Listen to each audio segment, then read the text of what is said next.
अनिका, अनिका, अनिका, तुम सुन रही हो ना मेरी बात? तुम माँ बनने वाली हो अनिका। डॉक्टर की ये शब्द सुनते ही अनिका समझ नहीं पा रही थी कि वो आखिर प्रेग्नेंट कैसे हो सकती है। अभी तो उसकी शादी को 24 घंटे भी पूरे नहीं हुए थे।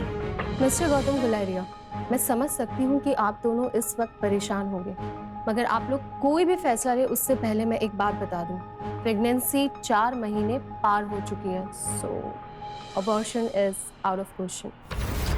इम्पॉसिबल डॉक्टर, आपसे कुछ गलती हुई है। मैं प्रेग्नेंट कैसे हो सकती हूँ? अक्सर कार की बैक सीट पर बैठने वाले गौतम आज अनिका को पीछे बैठाकर खुद ड्राइवर के साथ वाली सीट पर बैठ गए थे, मानो ऐसा करके वो अनिका को अपनी नाराजगी जता रहे हों। अनिका जानती थी कि एक बेटी होने के नाते आज उसने अपने पिता को दुनिया का सबसे बड़ा दुख दिया था, एक बिन ब्याही मां बनकर। इतना दुख उन्हें अनिका की मां के गुजरने पर भी नहीं हुआ होगा। अनिका को ऐसा लग रहा था मानो आज मनाली का हर इंसान उसे सवालिया नजरों से बस एक ही सवाल पूछ रहा हो कि कौन है इस बच्चे का बाप। लेकिन इसका जवाब तो अनिका के पास भी नहीं था। गुलेरिया हाउस ब्रिटिश के जमाने का मकान था। कहा जाता था यहाँ इंग्लैंड के अधिकारी वेकेशन मनाने आते थे, लेकिन अच्छे से मेंटेन न करने की वजह से पिछले कुछ सालों से थोड़ा बंजर सा लगने लगा था।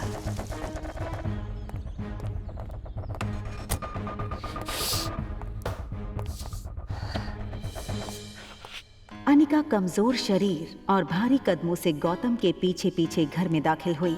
बिन माँ की पली बड़ी अनिका को आज सबसे ज्यादा जरूरत थी तो उसके पापा के इमोशनल सपोर्ट की।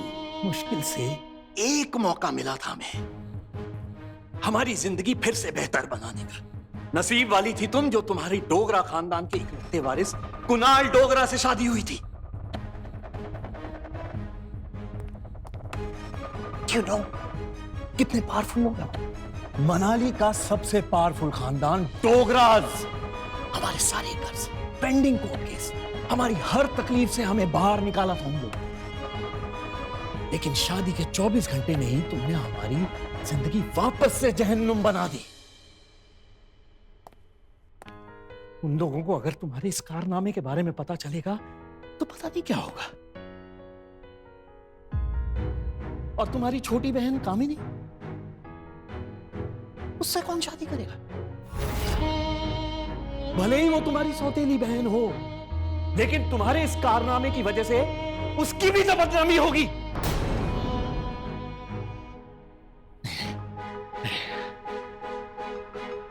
जब तक ये मामला खत्म नहीं हो जाता मैं कामिनी को और तुम्हारी मां मनीषा उसके भाई के घर भेज दूंगा। लेकिन आज नहीं तो कल सबको पता चल ही जाएगा।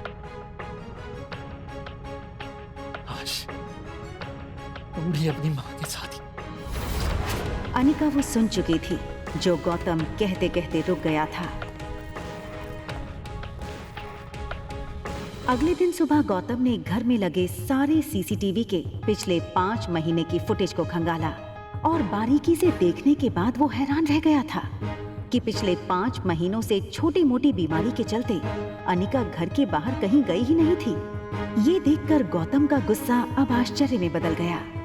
उसे इतना तो समझ आ गया था कि कहीं कुछ तो गड़बड़ थी। जल्द ही अनिका की देखभाल के लिए एक नर्स रखी गई। लगातार देखभाल और दवाइयों से अनिका की सेहत में काफी सुधार आया।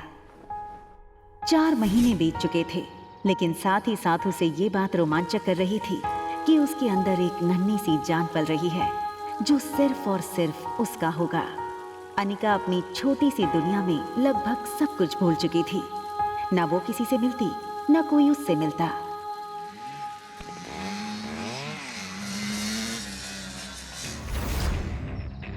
अनिका ने जैसे ही लड़की को देखा, उसकी धड़कन मानो डर और टेंशन से तेज हो गई।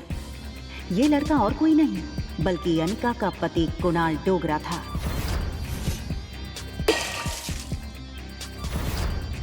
कुणाल की शादी अनिका से भले ही उसकी मर्जी के खिलाफ करवाई गई थी, लेकिन अपनी बीवी की कोख में किसी और का बच्चा देखना कोई भी मर्द बर्दाश्त नहीं कर पाए। कुणाल शादी के मंडप से सीधे दिल्ली अपने कॉलेज की पढ़ाई करने चला गया था और वहीं पहुंचकर शादी के दूसरे दिन उसे अनिका की प्रेगनेंसी की खबर मिली थी। अरे कुणाल बेटा, आज अचानक से तुमने फोन किया कि तुम्हारे कॉलेज की तुम्हारी छुट्टियां शुरू हो गई क्या? कमाल है, 4 महीने के बाद मैं घर आना, अपने दामाद को इस तरीके से वेलकम करेंगे। और वैसे भी बहुत कुछ बदल गया है अब यहाँ पे।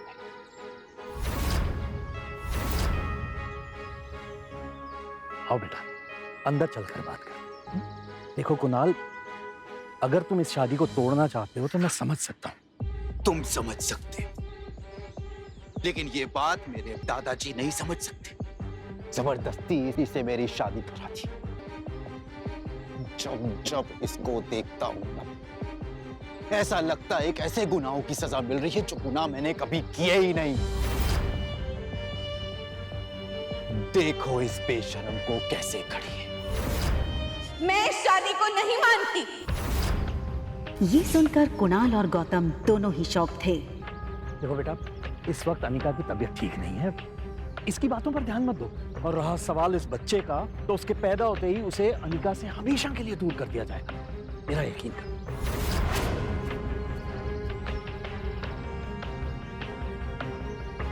ठीक उसी पल अचानक से अनिका के पेट में जोरों से दर्द शुरू हो गया। दर्द के मारे एक झटके में अपनी पीठ के बल गिरी। अनिका, मम्मा मम्मा मम्मा, प्लेन लैंड होने वाला है। देखते ही देखते आज 6 साल बीत चुके थे और सामने थी उसकी 6 साल की बेटी रिया। रिया का मासूम चेहरा और उसकी खूबसूरत कत्थई आंखें देखकर अनिका की जान में जान आई। मम्मा, क्या हम पापा को ढूंढने जा रहे हैं मनाली? मैंने कितनी बार कहा तुमसे, तुम्हारे पापा नहीं है। कम ऑन मम्मा, हमारे तो टीचर सिखाते हैं कि सब बच्चों के मॉम एंड डैड होते हैं। तो क्या मैं गेमिंग वर्ल्ड से आई हूँ, या फिर मैं किसी जादू करके हेड से बाहर निकली हूँ? आब्राकडाब्रा, रिया बाहर आ जा। तो मनाली में मेरा भाई मिलेगा क्या? रिया का ये सवाल सुनकर अनिका गहरी सोच में डूब गई थी। उसे याद आ गया कि कैसे 6 साल पहले उसने मनाली के हॉस्पिटल में जुड़वा बच्चों को जन्म दिया था। अनिका के पापा गौतम की कद काठी के एक आदमी ने उससे उसके दोनों बच्चों को छीनने की कोशिश की थी। कमजोर अनिका ने बड़ी हिम्मत से उस आदमी को रोकने की कोशिश की और उसका सामना कर रिया को तो बचा लिया, मगर अफसोस कि वो अपने बेटे को नहीं बचा पाई और वो आदमी अंधेरे में उसके बेटे को लेकर भाग गया था।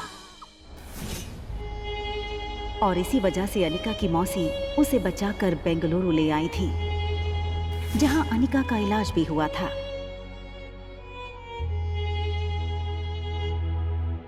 हालांकि इन 6 सालों में अनिका पूरी तरह से बदल चुकी थी।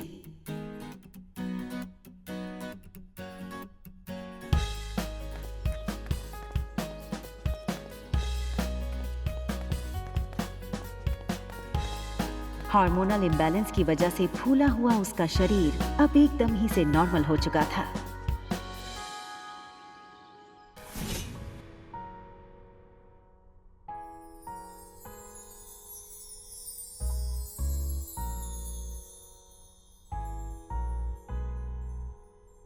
कितनी खूबसूरत लग रही हो तुम। मनाली में तो लोगों के होश उड़ जाएंगे।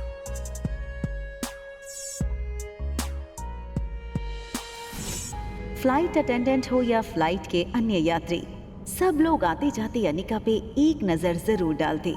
और डालते भी क्यों नहीं, शिफॉन की साड़ी में अनिका किसी भी फिल्मी एक्ट्रेस से कम नहीं लग रही थी। Excuse me, ma'am. Is there anything I can bring for you?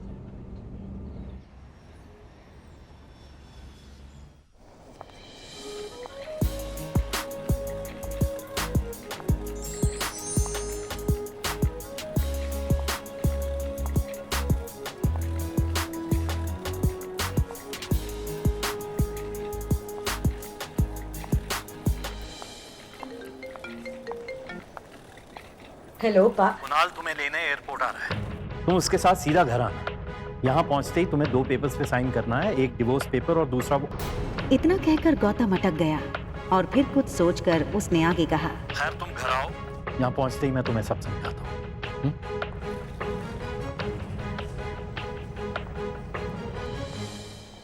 इन 6 सालों में कुणाल भी काफी बदल चुका था। अब वो एक कॉलेज स्टूडेंट नहीं रहा था, बल्कि एक बिजनेसमैन था। आज तक इस दुनिया में किसी भी इंसान को अपने डिवोर्स पे इतनी खुशी नहीं हुई होती जितनी खुशी मुझे हो रही है आज।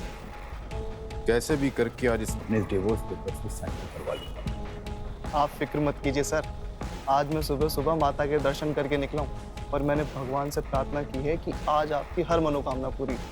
आप चिंता मत कीजिए, आज आपके पेपर साइन हो ही जाएंगे। अच्छा सुन, जब जब मैं उसको देखता हूं ना, मेरा मूड ऑफ हो जाता है। आज मेरा मूड अच्छा है और दिन भी, तो अपना मूड ऑफ नहीं करना चाहता हूं मैं। एक काम कर, घूम के खड़ा हो जाता हूँ। भले उसने तुझे नहीं देखा है, तेरे हाथ में जब ये बोर्ड देखेगी तो तेरे पास खुद ब खुद चली आएगी। सीधा कर ले बोर्ड को।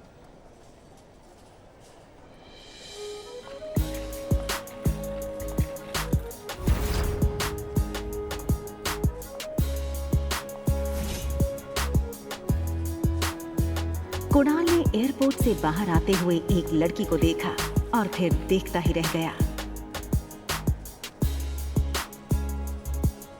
कुणाल बिना वक्त गवाए इस लड़की के सामने आकर खड़ा हो गया। अनिका एक पल के लिए सहम गई और उसे लगा कि पहले की तरह कहीं कुणाल उसकी फिर से इंसल्ट न कर दे, और इसीलिए अनिका सीधे कुणाल को थप्पड़ जड़ देना चाहती थी, मगर वो अपनी बेटी रिया के सामने कोई तमाशा नहीं करना चाहती थी। Hi miss gorgeous. अब लगता है मनाली में आप पहली बार आई, क्योंकि अगर आप पहले आई होती तो ये पॉसिबल नहीं कि आप मेरी नजर से अननोटिस होती। टैक्सी। टैक्सी की क्या जरूरत है? आप कहिए, जहां कहिए वहां मैं आपको ड्रॉप कर सकता हूं अपनी कार से। इफ यू, अरे ये छोटी सी गुड़िया कौन है? हाँ, लगता है ये आपकी छोटी बहन है।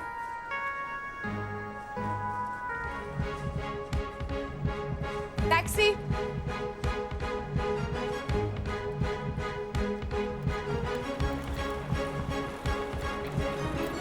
टैक्सी वहां से निकलने ही वाली थी कि तभी कुणाल ने टैक्सी रोकी। आप अपना नाम तो बता दीजिए। ये सुनकर अनिका ने बिना किसी भी हाव भाव से धीरे से कहा, अनिका गुलेरिया।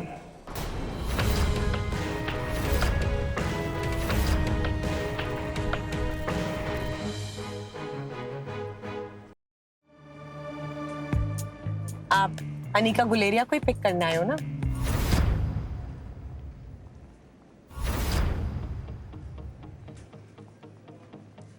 अरे वो उसको मैं टैक्सी में भेज दूंगा। एक काम करिए, आप दोनों मेरे साथ मेरी कार में चलिए, मैं ड्रॉप कर दूंगा आप लोग।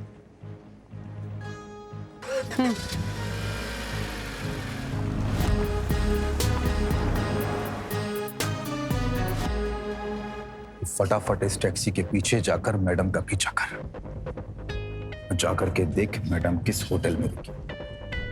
ध्यान रहे, हाँ? कोई भी तुझ पे शक ना करे। चल भाग, फटाफट भाग।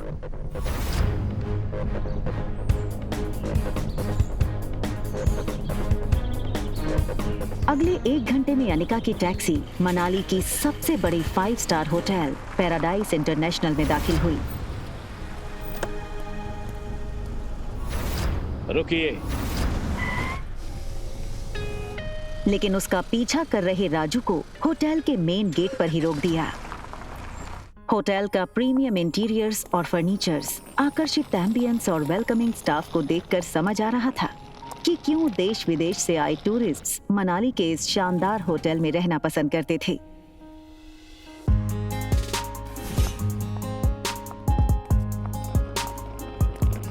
इस टूर पे में 2 ही रूम्स हैं। जी मैम, इस टॉप फ्लोर पे सिर्फ 2 ही लग्जरी अपार्टमेंट्स हैं। एक आपका और दूसरा हमारे होटल के मालिक रोहित मारवा सर का है। प्रेसिडेंशियल स्वीट एक काफी लग्जूरियस अपार्टमेंट था। ये प्रेसिडेंशियल स्वीट हर कोई अफोर्ड नहीं कर सकता था, मगर world famous neurosurgeon doctor Amrita उर्फ अनिका को इससे क्या फर्क पड़ने वाला था। तुम चेंज करो, मैं आ रही।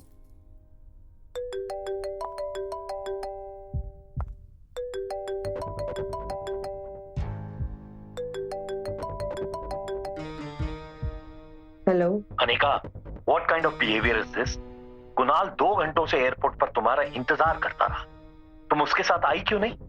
कहाँ हो तुम? आ रही हूँ मैं। अनिका और उसके पिता गौतम के रिश्तों में दरार की वजह गौतम खुद था। 6 साल पहले गौतम ने अनिका से मुंह फेर लिया था और उसकी बेटी रिया को अपनाने से मना कर दिया था। इन 6 सालों में गौतम ने कभी भी अनिका को याद नहीं किया और आज उससे डिवोर्स पेपर साइन करने के लिए बार बार कॉल किए जा रहे हैं। लेकिन डिवोर्स पेपर के साथ साथ गौतम अनिका से कुछ और भी चाहता था। लेकिन क्या? तभी अनिका के फोन पर उसकी असिस्टेंट राजलक्ष्मी का फोन आया। हेलो मैडम, आशा करती हूँ आपकी फ्लाइट सेफ और कंफर्टेबल रही होगी और आपकी नींद भी पूरी हुई होगी। अब ये बताओ, एक्टिंग करने के लिए फोन किया या कोई नई बात बताने के लिए? अरे फिर से वो बिजनेस टाइकून रोहित मारवा का मेल आया था। वो अपनी दादी माँ का इलाज देश की सबसे बड़े न्यूरोसर्जन डॉक्टर अमृता यानी आपसे करवाना चाहता है। इस वक्त तो मनाली में ही है। आप भी मनाली में, तो मैंने सोचा क्या मैं अपॉइंटमेंट फिक्स कर दूं? नहीं नहीं, बिल्कुल नहीं। ये बड़े लोग अपने बड़े बुजुर्गों की चिंता का सिर्फ ढोंग करते हैं। इनका असली मकसद ना कुछ और ही होता है। बड़े बुजुर्गों की प्रॉपर्टी, उनका बिजनेस और पता नहीं क्या क्या। हमें इनसे दूरी रहना चाहिए। Okay, as you wish. वैसे एक बात बता दूं, मैंने सुना है कि रोहित मारवा की पर्सनालिटी काफी डैशिंग है। टॉल, डार्क, हैंडसम और इतनी कम उम्र में इतना बड़ा बिजनेस टाइकून। और अगर लाइफ में थोड़ा रोमांस आ ही जाता है तो इसमें क्या नुकसान है? रोहित का फोटो भेजो। अगर ऐसा ही है तो एक काम करो, तुम ही उसे डॉक्टर अमृता बनकर मिल लो। कि डॉक्टर अमृता के चेहरे को यहाँ कोई नहीं जानता। यहाँ मैं सिर्फ अनिका गुलेरिया हूँ।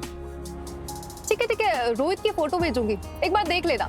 अनिका हंसते हुए फोन काट देती है, लेकिन इसके पहले कि अनिका लिफ्ट के अंदर जा पाती, तभी अनिका को लगा जैसे मानो उसके पीछे कोई खड़ा हो। अनिका ने जैसे ही पीछे मुड़कर देखा तो वो हैरान हो गई। पीछे रिया खड़ी थी। उसका चेहरा कुछ उखड़ा हुआ था और वो बस अनिका को एकटक देखे जा रही थी। अनिका को लगा कि रिया नींद से अचानक उठकर उसने अनिका को पास नहीं देखा होगा, इसलिए ऐसे खड़ी हो गई होगी। मम्मा जल्दी वापस आ जाएगी और आते हुए ना आपकी फेवरेट चॉकलेट आइसक्रीम ले आएगी, ठीक है? आप जाओ कमरे में और आराम करो या अपनी फेवरेट वीडियो गेम खेल लो, ठीक है?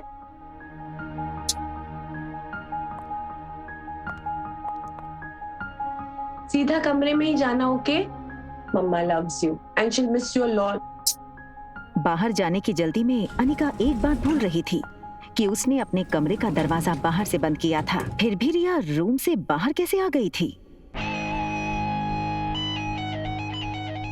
तभी एक टॉल और हैंडसम आदमी होटल के टॉप फ्लोर के कॉरिडोर में तेजी से चलता हुआ आता है। ये आदमी था मारवा इंडस्ट्रीज का सीईओ रोहित मारवा।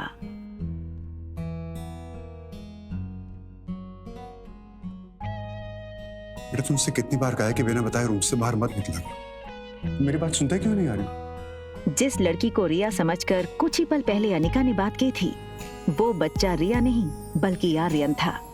रोहित मारवा का इकलौता बेटा आर्यन, मारवा इंडस्ट्रीज का इकलौता वारिस। और इन सब में सबसे मजेदार बात ये थी कि रोहित का बेटा आर्यन और अनिका की बेटी रिया दोनों की शक्लें एक दूसरे से हूबहू मिलती जुलती थीं और रिया अभी भी अनिका के कमरे में सो रही थी। तुम्हारा ध्यान कहाँ है आर्यन? मैं तुमसे बात कर रहा हूँ, चलो अंदर। मुझे चॉकलेट आइसक्रीम चाहिए। ये सुनकर रोहित थोड़ा हैरान हो गया। हमेशा गुमसुम और गुपचुप रहने वाला आर्यन का बर्ताव आज रोहित को कुछ अजीब लग रहा था। आर्यन के गाल पर लिपस्टिक का निशान देखकर रोहित हैरान हो गया।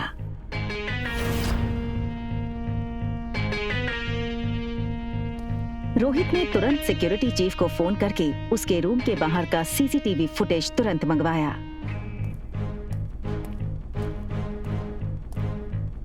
फुटेज में रोहित ने जो देखा वो देखकर वो दंग हो गया। आर्यन एक ऐसा बच्चा था जो किसी अजनबी से तो दूर बल्कि रिश्तेदारों से भी ज्यादा बात नहीं करता था, ना ही उसके पापा के अलावा किसी के साथ मिक्स होता था। लेकिन सीसीटीवी में आर्यन ने एक बिल्कुल अजनबी औरत को अपने पास आने दिया, यहाँ तक कि उसे किस भी करने दिया। ये बात रोहित को बड़ी अजीब लगी। दूसरी तरफ अनिका गुलेरिया हाउस पहुंच गई थी। गुलेरिया हाउस उसका अपना घर। कामिनी यानी अनिका की सौतेली छोटी बहन, उसी के बर्थडे की पार्टी चल रही थी।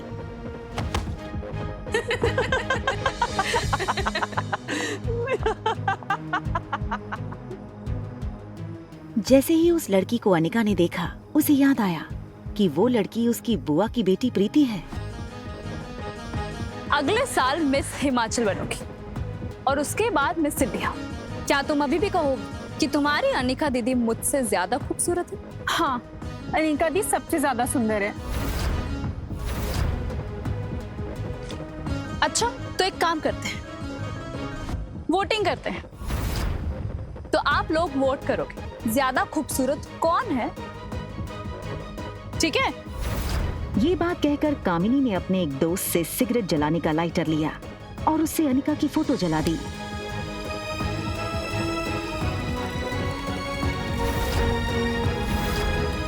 दूर खड़ी अनिका चुपचाप ये सब देख रही थी।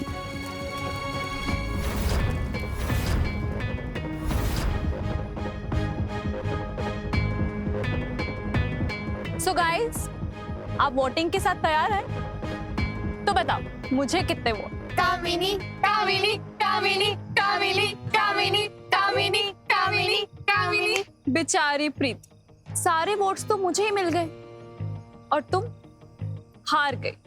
चलो कोई बात नहीं, अब हार ही गई हो तो इसकी सजा तो मिलनी होगी। तो तुम्हारी सजा ये है कि तुम्हारी इस खूबसूरत मोटी दीदी की फोटो तो मैंने इस जूस के ग्लास में डाल दी, तो बस तुम्हें अब इसे पीना है।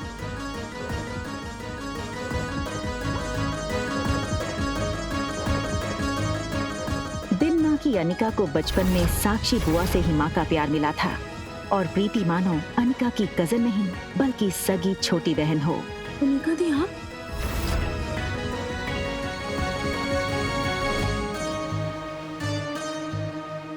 हार और जीत का फैसला खेल खत्म होने के बाद होता है और खेल अभी खत्म नहीं हुआ है।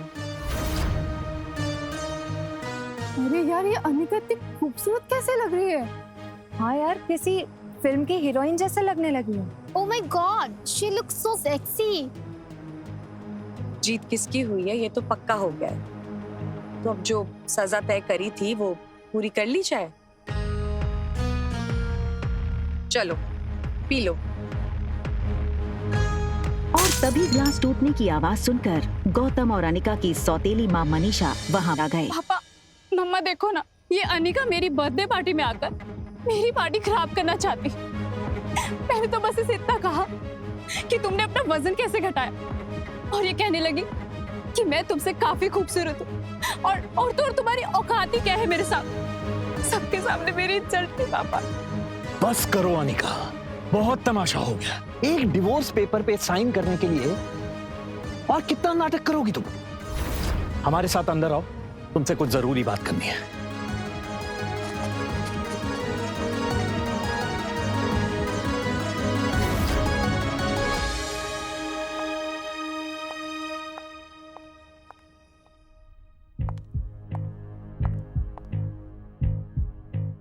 छह साल बाद अपनी बेटी से मिलने की कोई भी खुशी न जताते हुए वो सीधे मुद्दे की बात करना शुरू करते हैं। देखो अनिका, जो हो गया सो हो गया। हमें और परेशान करके तुम्हें क्या मिलेगा? तुम मेहरबानी करके इन दो कागजात पर साइन कर दो। मैं तो सिर्फ डिवोर्स पेपर साइन करने आई थी, ये दूसरे पेपर्स? दरअसल तुमसे डिवोर्स लेने के बाद हम, यानी कि मैं और तुम्हारी नई माँ, ये चाहते हैं कि कुणाल और कामिनी की शादी हो जाए। कुणाल को भी इस शादी से कोई एतराज नहीं है और कामिनी तो पहले से ही कुणाल को चाहती थी। बस कुणाल के दादाजी की एक ही इच्छा है। दरअसल तुम्हारी मां के गुजरने के बाद उसकी जो फार्मा कंपनी तुम्हारे नाम हो गई थी,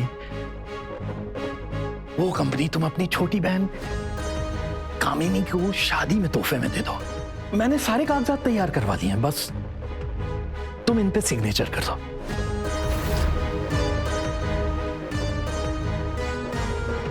वो कभी सोच नहीं सकती थी कि डोगरा खानदान के साथ रिश्ता बनाए रखने के लिए उसके पापा इतना नीचे गिर सकते हैं।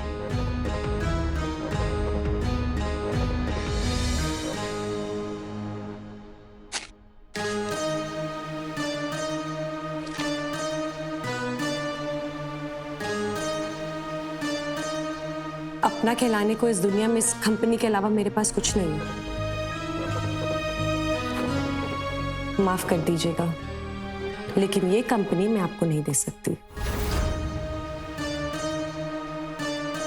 क्यों हमें बर्बाद करने पर तुलियो आने का? वैसे भी बिन ब्याही माँ बनकर जो समाज में तुमने हमारी इज्जत उछाली है, वो कुछ कम है क्या? जो अब अपनी बहन की जिंदगी बर्बाद करना चाहती हो तुम?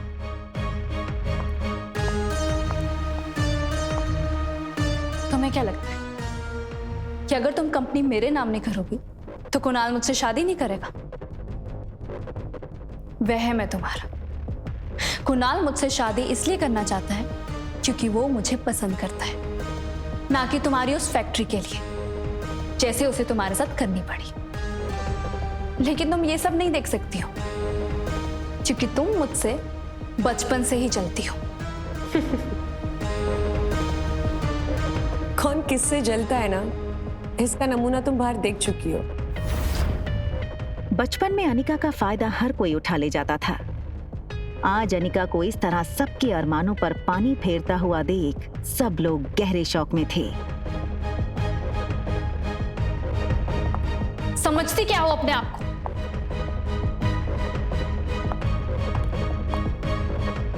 वजन घटाया है तो जुबान लड़ाना भी सीख गई हो क्या? चाहे कुछ भी कह लो, मैं कल भी तुमसे ज्यादा खूबसूरत थी और हमेशा तुमसे ज्यादा खूबसूरत रहूंगी। दिखने में भी आगे और पढ़ने में भी आगे। कुछ ही सालों में मैं डॉक्टर बन जाऊंगी। मुझ जैसी लड़की को छोड़कर कुणाल तुम्हारे पास कभी वापस आ ही नहीं सकता। ठीक है, फिर एक और शर्त लगा ले।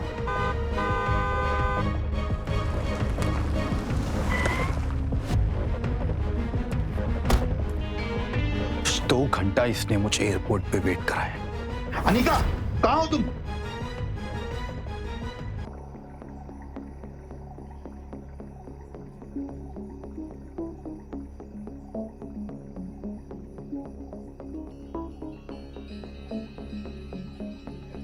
उसी वक्त कुणाल के फोन पर उसके ड्राइवर राजू का मैसेज आया जिसमें लिखा था होटल पैराडाइज इंटरनेशनल। मैसेज पढ़कर कुणाल के चेहरे पर तुरंत ही एक स्माइल आ गई।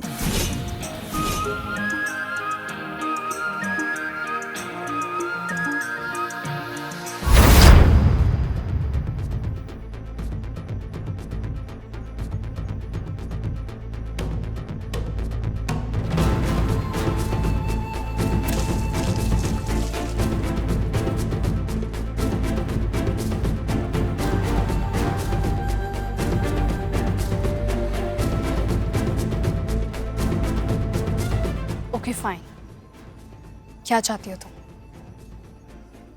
छोटी बहन हो तुम मेरी। बस इतना कहूंगी कि ये कुणाल के पीछे पागलपन ठीक नहीं है। वो अच्छा लड़का नहीं है। Just shut up, mind your own business. मुझे सब पता है कि कौन कैसा है, और अगर तुम्हें इतनी फिक्र है तो कंपनी मेरे नाम क्यों नहीं कर देती? वैसे किसके लिए बचा कर रखी है ये कंपनी? अपने यार के लिए?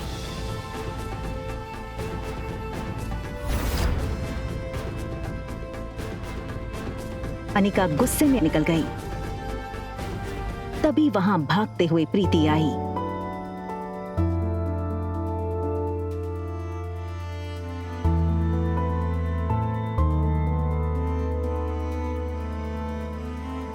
अनिका ने प्यार से प्रीति के गाल पर हाथ फेरा और फिर चली गई।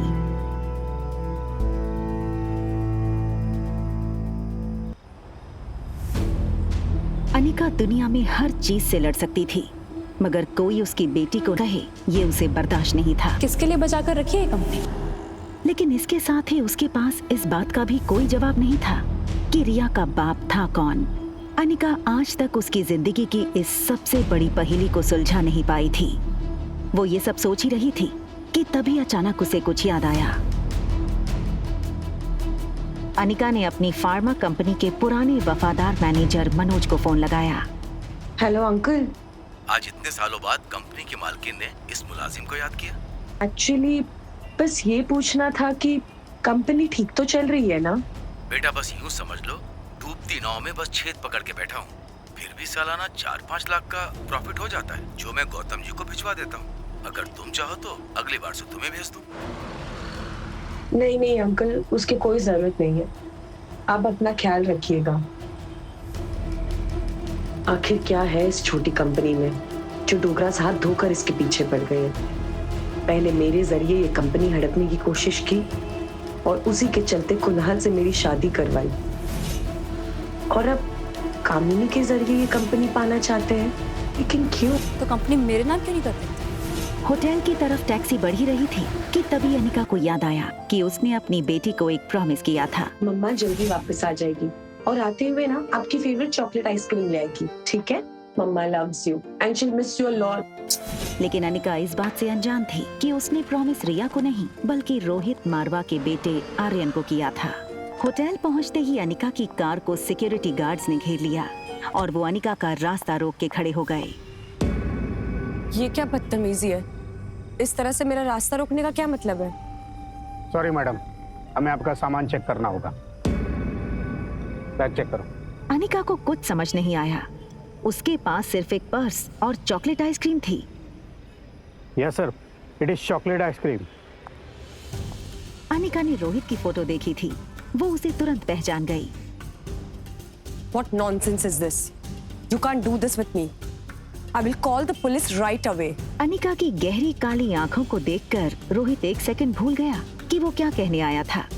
तभी दूसरे पल को वो अपनी सेंसेस में आया और चेहरे पर बिना किसी भाव के उसने कहा,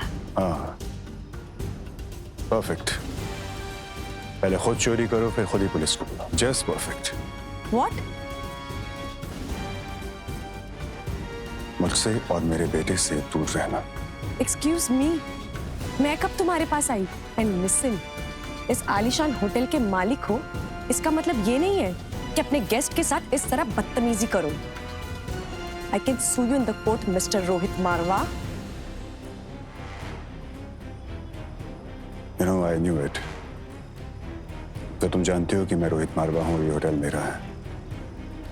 I'm sure तुम ये भी जानती होगी कि मेरे परिवार वाले मेरी शादी करवाना चाहते हैं, लेकिन मुझे मेरे बेटे के लिए सौतेली माँ नहीं चाहिए। इसलिए तुमने शायद प्लान बनाया होगा कि क्यों।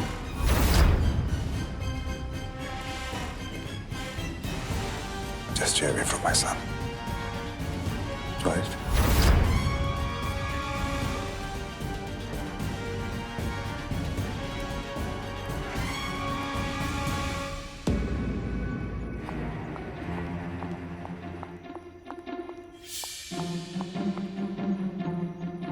दरवाजा बंद होने ही वाला था कि तभी एक पांव दरवाजे के बीच में आया। ये लड़का और कोई नहीं बल्कि रोहित मारवा का कजन भाई सनी था। Think something out of the box. आप ही की तरह काफी लड़कियां पहले भी कोशिश कर चुकी हैं, ये तरीका भी पहले अपना चुकी हैं, लेकिन जो मेरे भैया है ना, वो बहुत स्ट्रिक्ट है। वो किसी से मिलते ही नहीं है और ना ही उनसे या फिर आर्यन से कोई मिल सकता है, मेरे सिवा।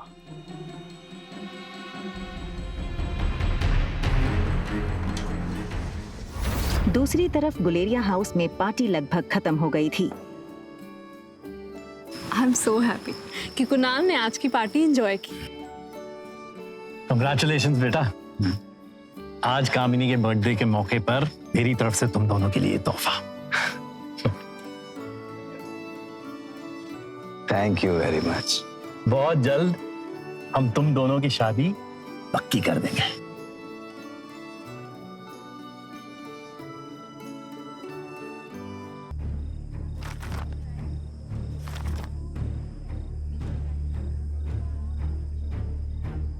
ये क्या है? ये सिर्फ डिवोर्स पेपर्स हैं। कंपनी के पेपर्स कहाँ हैं? ये हो सकती है शादी। कंपनी के पेपर्स अगर नहीं मिले तो मेरे घर वाले इस शादी के लिए नहीं मानेंगे और ना ही मैं। रखिए, चलो।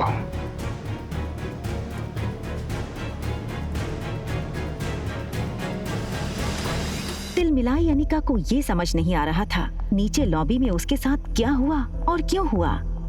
उसने होटल बदलने का मन बना लिया और रिया को लेने बेडरूम में गई, पर रिया को इस तरह देखकर अनिका का गुस्सा 1 सेकंड में शांत हो गया। वो रिया के माथे को चूमती है।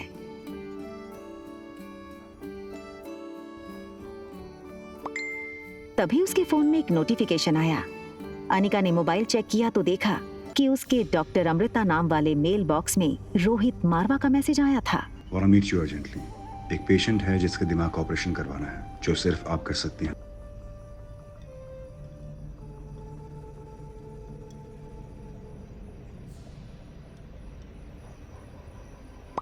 दिमाग का इलाज पहले आपको करवाना चाहिए।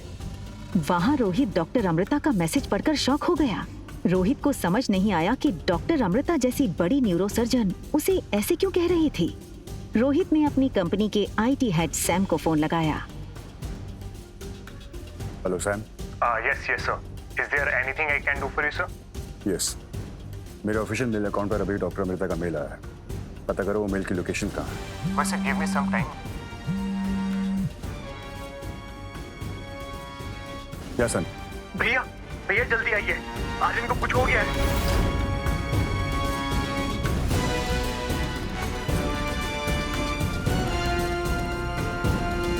रोहित ने लिफ्ट में टॉप फ्लोर का बटन दबाया, मगर आज उसे अपनी लिफ्ट की स्पीड बहुत स्लो लग रही थी।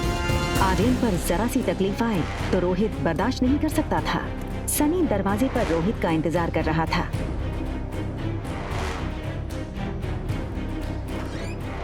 आर्यन गहरी नींद में था और वो नींद में एक ही चीज बोले जा रहा था, मम्मा चॉकलेट आइसक्रीम, मम्मा चॉकलेट आइसक्रीम। रोहित के लिए ये चीज बहुत शॉकिंग थी।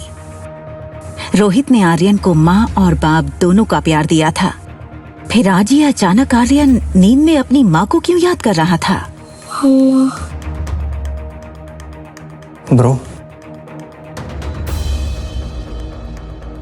मैंने ना इंटरनेट पे एक वीडियो देखा था जिसमें एक लेडी 7 साल के बच्चे को ये यकीन दिलाती है कि पिछले जन्म में वो उसका बेटा था, और वो बच्चा अपनी असली माँ को छोड़कर उस लेडी के साथ चला जाता है। तुम कहना क्या चाहते हो? ब्रो, उस सामने वाली ब्यूटीफुल सी दीदी, उनसे मिलने के बाद आर्यन का बिहेवियर काफी चेंज हो गया है। तुमसे कितनी बार कहा है कि टेक्नोलॉजी का सही इस्तेमाल किया करो। दिन भर या तो वीडियो गेम्स खेलते रहते हो या फिर ये वाहियात वीडियोस देखते रहते हो। तुम्हारे भी सोने का वक्त हो गया, जाके सो जाओ। सनी की बात रोहित के दिल में शक गड़ा चुकी थी। क्या सचमुच वो लड़की आर्यन के इमोशंस के साथ खेलकर उस तक पहुंचना चाहती थी, या वो सिर्फ एक कोइंसिडेंस था। एक तरफ आर्यन के मुंह से मम्मी सुनकर रोहित परेशान था और दूसरी तरफ अनिका सोच रही थी कि आखिर उसके खोए हुए बेटे को कैसे ढूंढे, किससे मदद मांगे। इन 6 सालों में अनिका ने सारे गुमशुदा बच्चों की पूरी जानकारी इकट्ठा की हुई थी। अनिका उस इंसान तक पहुंचना चाहती थी जिसने उसके बेटे को हॉस्पिटल से किडनैप किया था, लेकिन कोई भी सुराग उसके हाथ नहीं लग रहा था। एक बार उसने बैंगलोर से कॉल करके मनाली पुलिस को कंप्लेंट की थी, मगर छानबीन में पाया गया कि ना तो हॉस्पिटल में उसके जुड़वा बच्चे पैदा होने का कोई रिकॉर्ड था और ना कोई गवाह था, जिससे ये साबित होता कि अनिका ने जुड़वा बच्चों को जन्म दिया था। मैडम, जो बच्चा कभी जन्मा ही नहीं, वो गायब कैसे हो सकता है?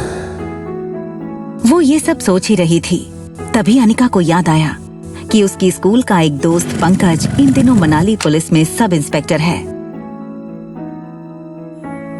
हेलो पंकज, अनिका बोल रही हूँ। Hi Anika, how are you?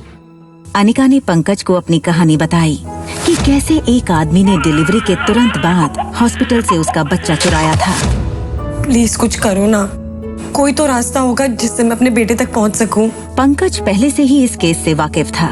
देखो अनिका, ऑफिशियली मैं तुम्हारी कोई मदद नहीं कर सकता, क्योंकि कहीं भी कोई भी ऐसा रिकॉर्ड नहीं है जिससे ये साबित हो कि तुम्हारे छुड़वा बच्चे हुए थे। I am really sorry Anika. Anika का दिल बैठ सा गया। उसके बेटे तक पहुंचने की उसकी उम्मीदें कम होती नजर आ रही थीं। देखो अनिका, मैं एक बात कह सकता हूँ ऑफ द रिकॉर्ड। मनाली में जितने भी बुरे काम होते हैं, चाहे वो किडनैपिंग ही क्यों ना हो, उन सब के पीछे कहीं ना कहीं तुम्हारे ससुराल वालों का हाथ होता ही होता है। डोगरा खानदान। पंकज के फोन रखने के बाद से अनिका गहरी सोच में डूब गई कि डोगरा खानदान से उसके बेटे की इंफॉर्मेशन आखिर कैसे निकाली जाए।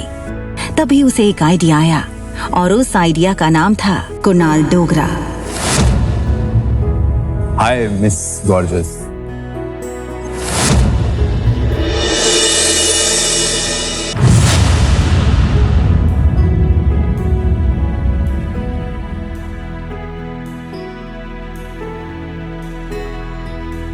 रिया अभी अपनी गेम में इतनी इन्वॉल्व थी कि उसके पास क्या चल रहा है उसकी कोई खबर ही नहीं थी। देखो बेटा, मम्मी 2-3 घंटे में आ जाएगी। अगर किसी भी चीज की जरूरत पड़े ना तो होटल के रूम सर्विस को कॉल कर देना। ओके? Bye bye. रिया छोटी थी लेकिन अपनी उम्र के बच्चों से काफी ज्यादा स्मार्ट थी। उसको अक्सर अकेली रहने की आदत थी।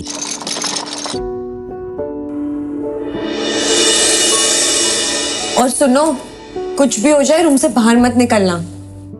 हमारे रूम के सामने ही ना एक छोटा पागल और एक बड़ा पागल रहता है, ठीक है? नहीं जाऊंगी। Love you. Bye bye.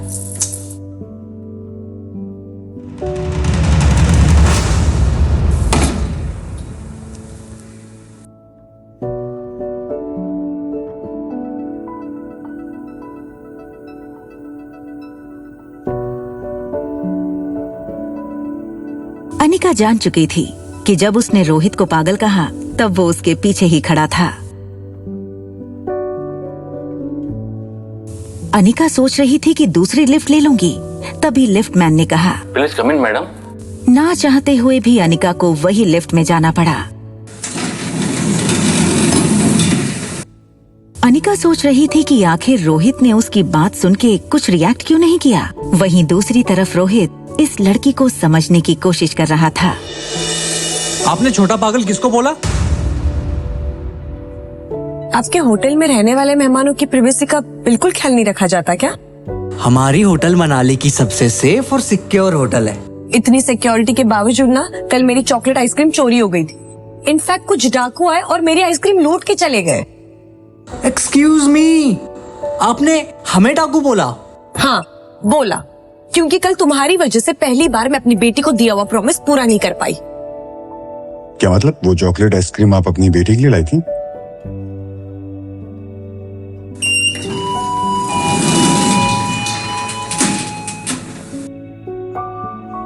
Anika Rohit के अचानक बदले तेवर को देखकर थोड़ी सोच में पड़ गई। उसने कुछ देर रोहित को देखा और फिर लिफ्ट से निकल गई। मुझे लगता है हम इस लड़की के बारे में गलत सोच रहे थे। वो आइसक्रीम उसने अपनी बेटी के लिए मंगाई थी। No bro, I am telling you, ये लड़की जैसी दिखती है ना वैसी है नहीं। देखा नहीं जाने से पहले कैसे देख रही थी तुम्हें? होटल लॉबी से बाहर निकलते हुए अनिका इस बात से बिल्कुल बेखबर थी कि एक बहुत बड़ा सरप्राइज उसका इंतजार कर रहा था। उसका एक्स हस्बैंड कुणाल डोगरा। कुणाल सुबह से वेटिंग एरिया में अनिका का ही इंतजार कर रहा था, लेकिन उसको देखते ही उसने बहाना बनाते हुए कहा, व्हाट अ सरप्राइज। देखिए ना, मैं यहाँ पे किसी से मिलने आया था और किसे पता था कि आप मिल जाएंगी।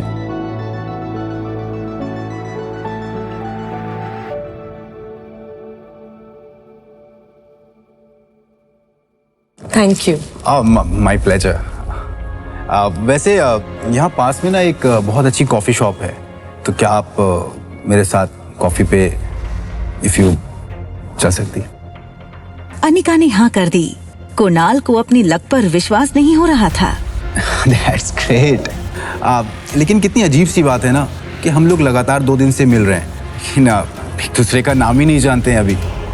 अब वैसे hi, my name is Kunal Dogra and yours?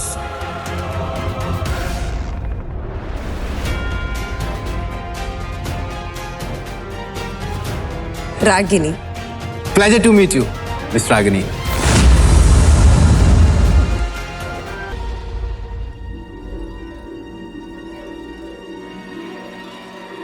और होटल में चेक इन के टाइम इसने अपना नाम अनिका गुलेरिया बताया था। भैया यू शुड बी केयरफुल।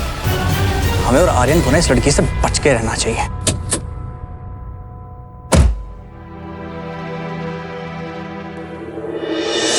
सारे रास्ते अनिका ने सिर्फ कुणाल की बातें सुनी थी, लेकिन वो मन ही मन सोच रही थी कि वो कुणाल से अपने बच्चे के बारे में कैसे पूछे। Please coffee. अब वैसे मैं सोच रहा था कि आपकी जो छोटी बहन है उनमें और आप में काफी एज डिफरेंस लगता है। वो होंगी 6-7 साल की, आप 21-22। काफी जानकारी है आपको मेरे बारे में। हाँ मतलब वैसे कुछ जानकारी मैंने भी आपके बारे में इकट्ठा की हुई है। अच्छा जी। जैसे कि आप मैरिड हैं। इनफैक्ट आपकी शादी के वक्त आपकी वाइफ 4 मंथ्स प्रेग्नेंट थी, राइट? रागिनी तुम ये सब कैसे जानती हो? अरे आप ही ने कहा था ना कि मनाली में किसी से भी कुणाल डोगरा के बारे में पूछ लो तो वो मुझे आपके घर तक पहुंचा देगा। देखो रागिनी, सच ये है कि उस लड़की के साथ मैंने 2 मिनट से ज्यादा नहीं बिताए। शादी के फेरे लेते ही मैं दिल्ली चला गया था। फिर जब लौट करके आया तो उसकी डिलीवरी की डेट आ चुकी थी। उसने एक बेटी को जन्म दिया। फिर उसके बाद वो अपनी मौसी के साथ बेंगलोर चली गई। बस इतना ही? उसका बेटा कहाँ है? ये सुनकर कुणाल एकदम से सुन्न हो गया। उसकी आवाज जैसे उसके हलक में अटक गई हो। कौन सा बेटा? तुम किस बेटे की बात कर रही हो? उसका बेटा। उस लड़की ने जुड़वा बच्चों को जन्म दिया था ना? तो लड़का कहाँ है? कुणाल चौंका तो था ही, लेकिन साथ ही उसको हल्का सा शक हुआ कि रागिनी इस तरह अनिका के बारे में क्यों पूछ रही है। और तभी अनिका बात घुमाते हुए बोली, ऑनेस्टली मैं किसी ऐसे से दोस्ती नहीं कर सकती जो अपनी लाइफ की बातें मुझसे छुपाए। I am really sorry.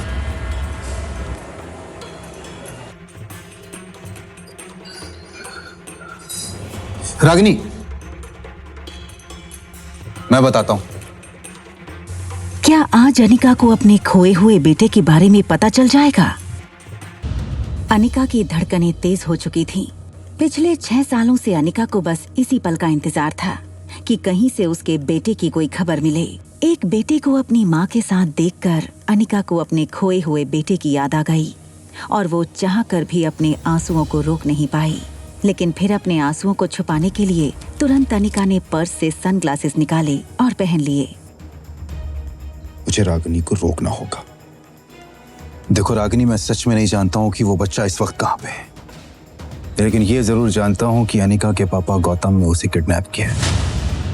ये सुनकर अनिका पूरी तरह से टूट चुकी थी। उसे शक तो था कि उसके पापा उसके बेटे की किडनैपिंग के पीछे थे, मगर आज कुणाल के मुंह से ये सुनकर उसे यकीन भी हो गया। वो समझ नहीं पा रही थी कि उसके पापा ने आखिर ऐसा क्यों किया। और रहा सवाल इस बच्चे का, तो उसके पैदा होते ही उसे अनिका से हमेशा के लिए दूर कर दिया जाएगा।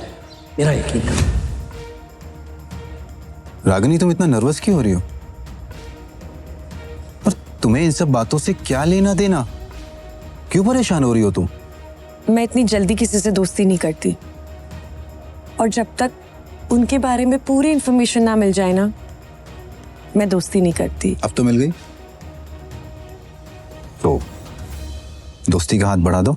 अनिका के लिए अब कुणाल किसी काम का नहीं था, क्योंकि वो जानती थी कि कुणाल उसे उसके बेटे तक नहीं पहुंचा सकता। इतनी आसानी से नहीं, तुम्हें थोड़ा और इंतजार करना पड़ेगा। कोई बात नहीं,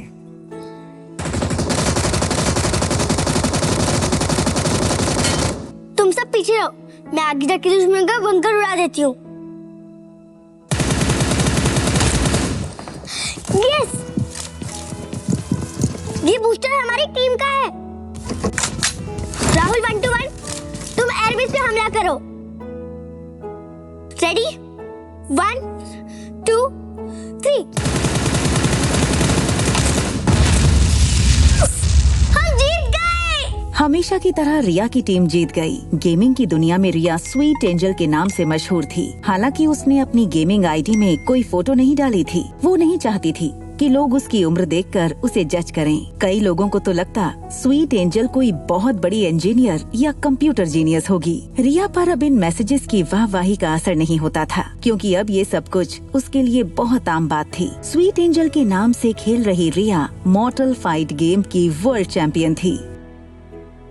अब एक चॉकलेट मिल्कशेक मंगवाया जाए। हमारे रूम के सामने ही ना एक छोटा पागल और एक बड़ा पागल रहता है। रिया वैसे तो बड़ी अच्छी बच्ची थी, मगर थी काफी शरारती। वो उन बच्चों में से थी जिन्हें कोई बात करने से मना करो तो वो ये जानने के लिए बहुत उत्सुक होते हैं कि आखिर ऐसा क्या है कि बड़े उन्हें वो चीज करने से मना करते हैं। 2401, छोटा पागल।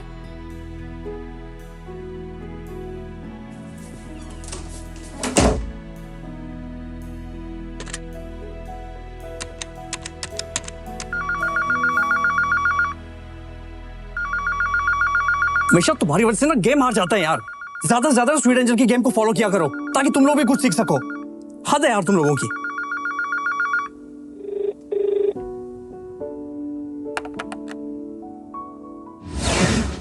हेलो छोटे पागल। मैं पागल नहीं हूँ।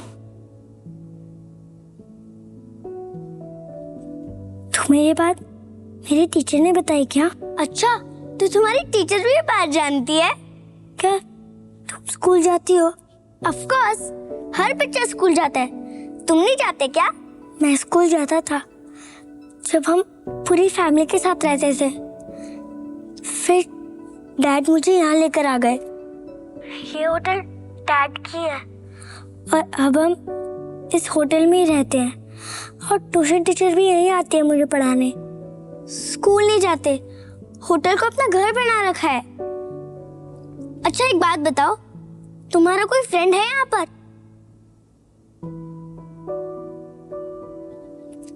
नहीं, यहाँ पर मैं, मेरे डैड और मेरे चाचू रहते हैं। अच्छा, तुम मेरे फ्रेंड बनना चाहोगे?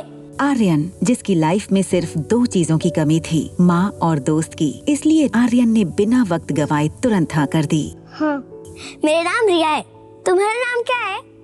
आई एम आर्यन। तुम कहाँ से बोल रही हो? मैं तो तुम्हारे सामने ही रहती हूँ। मेरी मम्मा और मैं तुम्हारे होटल में गेस्ट हैं। अच्छा एक बात बताओ, तुम मुझसे मिलना चाहोगे? ये सुनकर आर्यन ने बाहर सनी को देखा। उसे लगा कि सनी तो अपनी ही प्रॉब्लम से परेशान है। मगर कैसे? मेरे डैड मुझे अकेले बाहर नहीं आने देंगे। तुम बच्चे हो क्या? हाँ, मैं मम्मा को बोल देती हूँ कि मुझे पिज्जा खाना है, इसलिए मैं नीचे जा रही हूँ। और जब मम्मा आएगी तब तुम भी उनसे मिल लेना। ओके, अब मैं रखती हूँ फोन और 15 मिनट के बाद नीचे लॉबी में आ जाना। बाय। पर हम एक दूसरे को पहचानेंगे कैसे? Very good question. अच्छा एक काम करो, तुम ब्लैक टी शर्ट और ब्लैक पैंट पहन के आओ। मैंने भी वही पहना होगा। हमारी ड्रेस से हम एक दूसरे को पहचान लेंगे। Okay bye. और सनी की तरफ देखते हुए और उससे बचते हुए दबे पांव अंदर बने दूसरे कमरे में चला गया, जो आर्यन का ही कमरा था। I want to eat pizza, come fast. दूसरी तरफ रिया ये सोचकर खुश थी कि इस नई जगह पर उसने नया दोस्त बनाया था। सनी अब भी कानों में हेडफोन डाले फोन पर बिजी था। आर्यन में इतनी हिम्मत पहले कभी नहीं आई थी। उसे पता था कि अगर रोहित को पता चला तो बहुत स्ट्रिक्ट पनिशमेंट मिल सकती है, मगर नए दोस्त और बाहर पिज्जा की लालच से उसे रिस्क उठाने की हिम्मत मिली। अपने रूम के बाहर अकेले कदम रखते ही आर्यन का कॉन्फिडेंस और बढ़ गया। आर्यन की नजर सामने वाले स्वीट 2402 पर पड़ी। उसे लगा प्लान में थोड़ा चेंज होना चाहिए, क्यों ना वो और उसकी नई दोस्त यहीं से साथ चले। तभी लिफ्ट खुलने की आवाज आई। आर्यन का दिल डर के मारे जोर जोर से धड़कने लगा। उसने सोचा कि अगर रोहित ने उसे इस तरह रूम के बाहर देख लिया तो पता नहीं क्या होगा।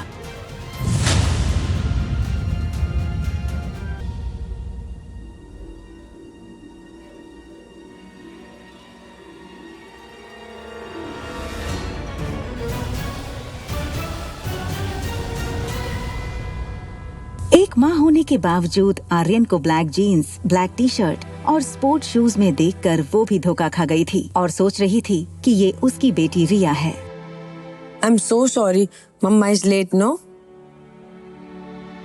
और ये क्या बदमाशी है रूम से बाहर आने की? अनिका अपने रूम का दरवाजा खोलने के लिए आगे बढ़ी। रूम के अंदर रिया थी, लेकिन इससे पहले कि अनिका रूम खोल पाती, उसकी नजर रिया के मैसेज पर पड़ी। आई एम सो सॉरी। भूख लगी होगी ना तुम्हें? चलो किसी अच्छे से रेस्टोरेंट में जाके पिज्जा खाते हैं, ओके? चलो। जब से आर्यन अनिका से मिला था, वो बस उसे ही देखे जा रहा था।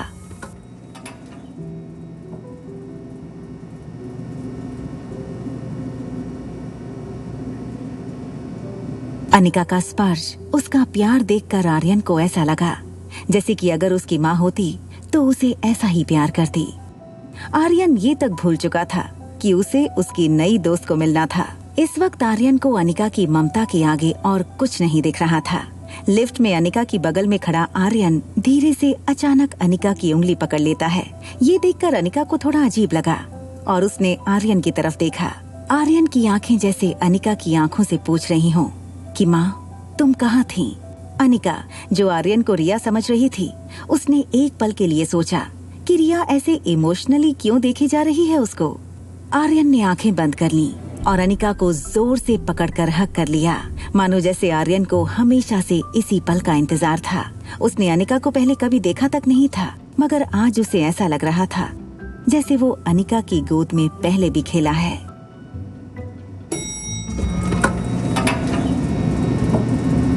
रोहित और अनिका की नजरें एक दूसरे से मिली, लेकिन दोनों में से किसी ने कुछ नहीं कहा। आर्यन का सर अनिका के कंधों पर झुके होने के कारण रोहित को आर्यन का चेहरा नहीं दिखा।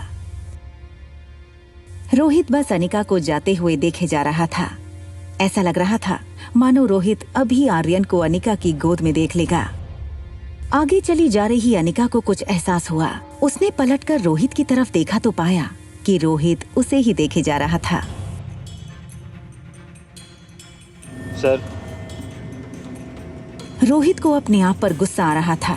उसे लगा कहीं अनिका को गलत सिग्नल ना मिले। तभी लिफ्ट के बाहर से कोई हलचल ना होने के कारण रोहित को लगा कि अनिका अब चली गई होगी। कंफर्म करने के लिए उसने लिफ्ट के बाहर सर निकालकर चेक किया तो देखा कि अनिका अब भी वहीं खड़ी थी।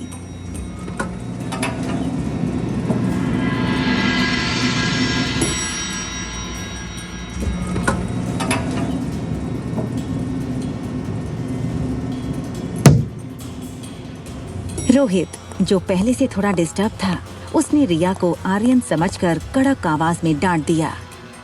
तुम फिर बाहर निकल आए?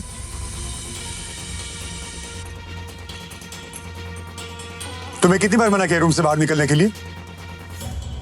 तुम अपने डैड की बात सुनते क्यों नहीं हो? डैड, ये शब्द सुनते ही रिया की आंखें चमक उठी। उसका पूरा चेहरा उसकी स्माइल से भर गया था। डैड, आखिर मैंने आपको ढूंढ ही लिया।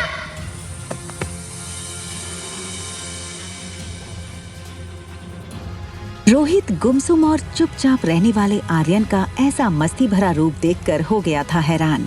दूसरी ओर अनिका भी मस्ती करने वाली रिया को इस तरह गुमसुम देखकर हो गई थी परेशान। बच्चों की अदला बदली से अनिका और रोहित आखिर कब तक रहेंगे अनजान?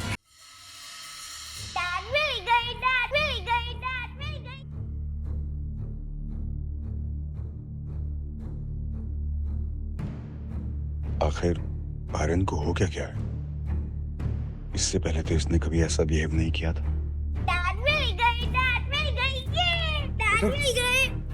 क्या हुआ तुम्हें? तुम ठीक तो हो ना बेटा? हाँ, आज तो मैं बहुत ही ठीक हूँ डैड। रोहित हैरान हो गया था। हमेशा चुपचाप रहने वाले आर्यन को आज हो क्या गया था? इस बच्चे में चेहरे के सिवा कोई गुण नहीं था जो आर्यन से मेल खाता हो। रोहित फिलहाल ऐसा कुछ नहीं करना चाहता था जिससे आर्यन पर कोई स्ट्रेस हो। बेटा रूम में चलें? तुम्हारे खाने का टाइम हो गया ना, तुम्हें भूख भी लगी होगी। हाँ, भूख तो मुझे बहुत लगी है। आज तो मुझे पिज्जा खाना है डैड। आज तक कभी आर्यन ने सामने से कोई चीज की डिमांड नहीं की थी, फिर आज अचानक पिज्जा की डिमांड। रोहित आर्यन को ऐसी कंडीशन में उसे किसी चीज के लिए मना करके उसकी मानसिक स्थिति और बिगाड़ना नहीं चाहता था। हाँ शेफ, हमारे होटल का बेस्ट पिज्जा रेडी करो, या हम लोग नीचे आ रहे हैं।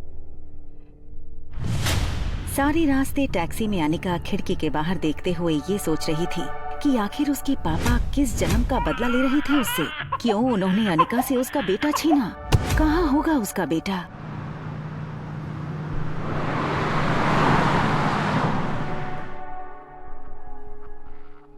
चलो गेम टाइम ओवर, टैब लाओ। रेस्टोरेंट पहुंचने के बाद अनिका को ये रियलाइज हुआ कि रिया ना तो गेम खेल रही थी ना तो कुछ बोल रही थी। वो बस अनिका को देखे जा रही थी।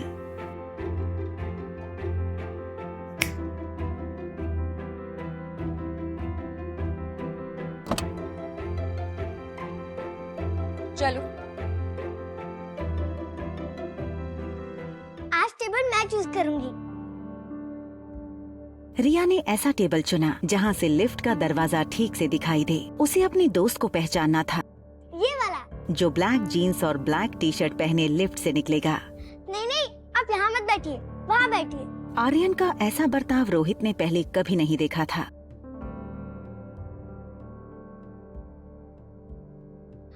ये पिज्जा! रोहित को ऐसे टेबल मैनर्स बिल्कुल पसंद नहीं थे। उसने आर्यन को हमेशा सिखाया था कि नैपकिन गले और गोद में लगाकर फोर्क और नाइफ से खाना चाहिए, मगर आज उसे आर्यन को बड़े प्यार से संभालना था, इसलिए वो कुछ नहीं बोला। एक तरफ रोहित को लग रहा था कि आर्यन के दिमाग पर जरूर किसी बात का असर हुआ है, तो दूसरी ओर अनिका रिया के टेबल मैनर्स को देखकर इम्प्रेस हो रही थी। लेकिन अनिका इस बात से अनजान थी कि जिसे वो रिया समझ रही थी वो दरअसल रोहित का बेटा आर्यन है।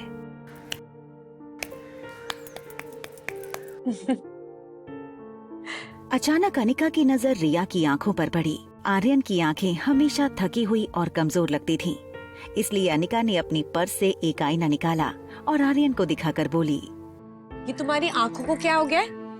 ये देखो, ये सारा दिन ना गेम खेल खेल के ही होता है। Why don't you listen to your mom? Mom, I will listen to you. हमेशा बिंदास रहने वाली रिया को इतना शांत देखकर अनिका को उसकी चिंता हुई। अनिका उसके जवाब से संतुष्ट नहीं थी। उसे पता था कोई तो बात है जो हमेशा मस्ती में रहने वाली रिया आज इतनी शांत थी। Is everything all right?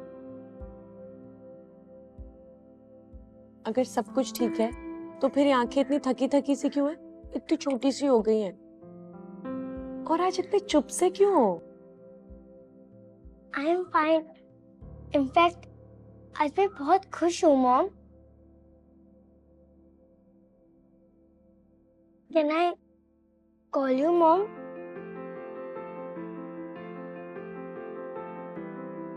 Anika ने सोचा कि रिया आज तक उसे मम्मा बुलाती थी, अब मॉम बुलाना चाहती है।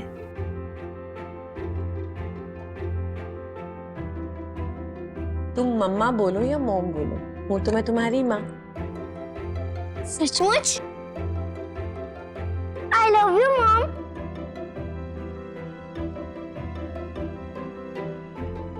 मम्मा ने आपको कैसे ढूंढा? आप इतने साल से थे कहाँ? ये सब सुनकर रोहित स्तब्ध था और सोच रहा था कि उसके बेटे को आखिर हो क्या गया है। वो क्यों ऐसी अजीब अजीब बातें कर रहा है। मैंने ना इंटरनेट पे एक वीडियो देखा था जिसमें एक लेडी 7 साल के बच्चे को ये यकीन दिलाती है कि पिछले जन्म में वो उसका बेटा था, और वो बच्चा अपनी असली माँ को छोड़कर उस लेडी के साथ चला जाता है। उस सामने वाली ब्यूटीफुल सी दीदी, उनसे मिलने के बाद आर्यन का बिहेवियर काफी चेंज हो गया। ना चाहते हुए भी धीरे धीरे उसे सनी की बात सच लग रही थी। कहीं उस अनिका ने आर्यन पर जादू तो नहीं किया। मारवा ग्रुप की 22 कंपनी स्टॉक एक्सचेंज में लिस्टेड थीं। मनाली में इंटरनेशनल लेवल की एक आधुनिक मल्टी स्पेशलिटी हॉस्पिटल थी। इतना बड़ा एम्पायर होने के बावजूद रोहित को अपनी पूरी लाइफ 1 सेकंड में फीकी लगने लगी थी। फिलहाल उसके लिए दौलत और शोहरत कोई मायने नहीं रखती थी। मायने रखता था तो बस आर्यन। रोहित आर्यन से अपनी जान से भी ज्यादा प्यार करता था, लेकिन आज अनिका के कारण उसे आर्यन को खोने का डर सता रहा था। रिया अब पिज्जा पर से अपने फेवरेट टॉपिंग्स चुन चुन कर हाथ से निकाल कर खाने लगी। तभी उसका ध्यान सामने बैठे रोहित के मसल्स पर गया।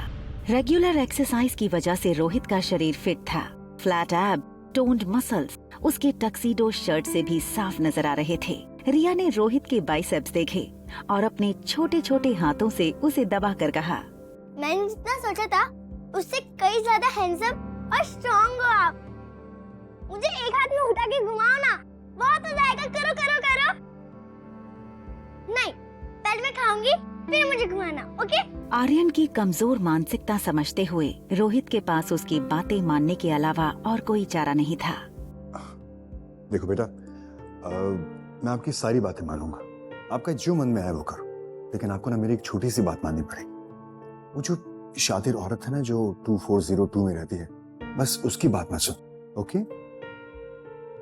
आप ऐसे वर्ड कैसे यूज कर सकते हैं?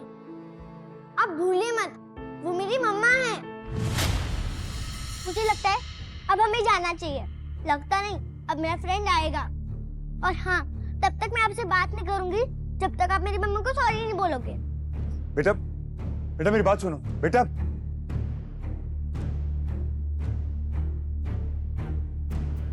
रोहित ने देखा कि आज आर्यन की बातों में, उसकी चाल में एक अलग ही कॉन्फिडेंस था। उसने हमेशा चाहा था आर्यन भी बाकी बच्चों की तरह स्ट्रॉन्ग और कॉन्फिडेंट हो, मगर इस तरह का ओवरनाइट बदलाव उससे हजम नहीं हो रहा था। मुझे वॉशरूम जाना है।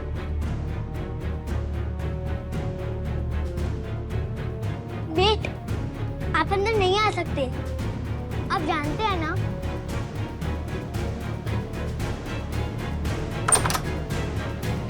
ये देखकर रोहित का सर मानो घूमने लगा।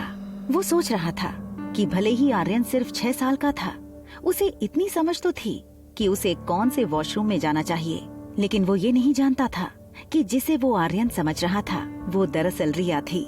रोहित ने वहीं खड़े खड़े डॉक्टर अग्रवाल को फोन लगाया। डॉक्टर अग्रवाल मारवास की मल्टी स्पेशलिटी हॉस्पिटल के डीन थे। Hello Rohit, how are you? Doctor, I guess Aryan needs a immediate psychological attention. वो होटल में किसी गेस्ट को अपनी मॉम समझने लगा है और वो relax Rohit, no need to panic, it's normal. Usually इस उम्र में बिना माँ के बच्चे ऐसा करते हैं। इनफैक्ट कई बच्चे तो अपनी मरी हुई माँ से बातें भी करते हैं। It's just a passing phase. फिर भी अगर सिम्टम्स लॉन्ग लास्टिंग रहे तो let me know and I will appoint the best child psychologist for you, okay? Okay doctor, thank you. ठीक उसी वक्त अनिका आर्यन को लेकर मेन एंट्रेंस से आई। आर्यन ने पीछे से पापा को पहचाना। उसे पता था कि अगर पापा ने आर्यन को उसे किसी अजनबी के साथ बाहर से आते देख लिया तो उसकी खैर नहीं। इससे पहले कि रोहित उनकी तरफ मुड़ता, आर्यन अनिका के पीछे से स्टेयरकेस के रास्ते ऊपर चला गया।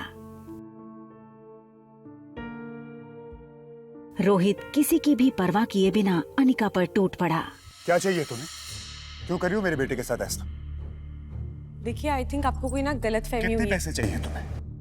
जितने तुमने सोचे नहीं होगे उससे कहीं ज्यादा मिलेंगे, लेकिन हमसे दूर रहो। बस हाँ, अब इसके आगे कुछ मत बोलना। क्या ना बोलूं? तुमने मेरे बेटे की हालत देखी है? और आप मेरे बेटे के सामने जो बकवास कर रहे हैं, आपको समझ आ रहा है उस पर क्या असर पड़ेगा? हाँ रिया,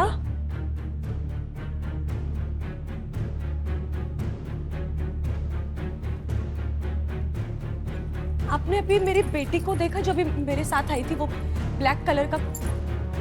आपने देखा अभी एक छोटी सी लड़की आई थी ये मेरे साथ में छोटी सी, वो कहाँ चली गई? आपने? रोहित समझ नहीं पा रहा था कि ये सब अनिका का दिखावा था या सचमुच उसकी बच्ची खोई थी। बेहद घबराई अनिका बार बार फोन लगाने लगी। वहाँ आर्यन टॉप फ्लोर पर अपने कमरे का दरवाजा नॉक करने लगा। कुछ देर बाद जब सनी ने दरवाजा खोला तो आर्यन को बाहर देखकर वो यकीन नहीं कर पाया। उसे डर था कहीं रोहित ने आर्यन को कमरे के बाहर देख लिया तो आर्यन के साथ साथ उसकी भी खैर नहीं। अरे तुम बाहर कब गए? मुस्कुराना बंद करो, बताओ मुझे तुम बाहर कब गए? फिर भैया ने तुम्हें देख लिया होगा ना। तुम्हारे साथ जो होगा सो होगा। मैं अपने फोन से हाथ धो बैठूंगा। और अगर मेरा फोन मुझसे छिन गया ना तो तुम्हें मैं नहीं छोड़ूंगा। डैड ने मुझे नहीं देखा। मैं सीधे से फर्स्ट फ्लोर पे आ गया, फिर लिफ्ट से सीधा यहाँ। पर तुम गए कहाँ थे? पिज्जा खाने।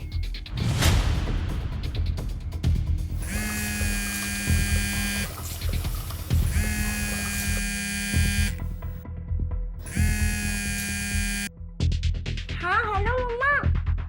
मम्मा मैं वॉशरूम में हूँ। रिया की इतनी बात सुनकर अनिका की जान में जान आई। रिया,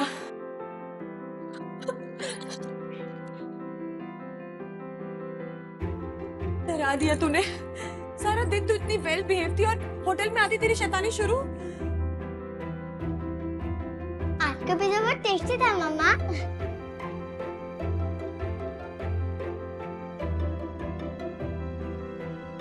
ठीक है, फिर ले जाऊंगी, पर ऐसा मत करना।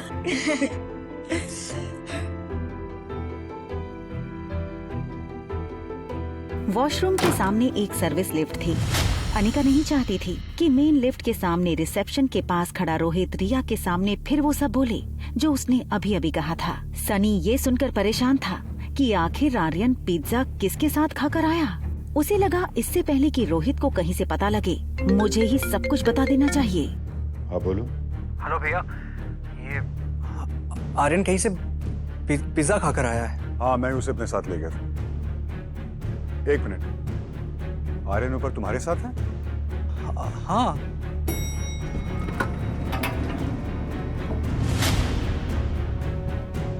ठीक है, मैं ऊपर आता हूँ। ओके। इससे पहले कि आर्यन अनिका को पूरी तरह से अपनी मां मान बैठे, मुझे कुछ करना होगा।